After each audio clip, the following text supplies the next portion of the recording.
আরেকদিন আমরা দূর থেকে কিন্তু সেম কথাটা কই।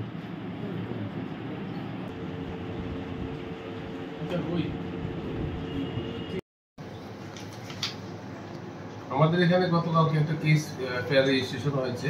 আমাদের কেএসটি কেন্দ্রীয় সংশোধনাগার থেকে একজন লাইফ কনভিক্ট এসকেপ করেছে।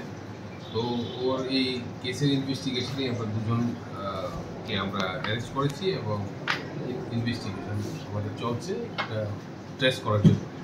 স্যার কী নাম তাদের? একজনের নাম মফিজ মিয়া, মোহাম্মদ মফিজ মিয়া, আর একজনের নাম হচ্ছে তপন রুবি।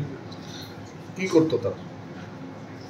সারা জেল কর্মী, ওয়ার্ডার, কেন্দ্রীয় সংশোধনাগারের কর্মী। স্যার যে আসামিটা পালিয়ে গিয়েছে স্যার কী নাম স্যার? স্বর্ণ কুমার থেকে। তাকে খোঁজার জন্য কি কোনোখানে তল্লাশি চালানো হয়েছে? সমগ্র প্রসিডিউর করা হচ্ছে, তাকে তল্লাশি করার জন্য যা যা করণীয় সব কিছুই করা হচ্ছে।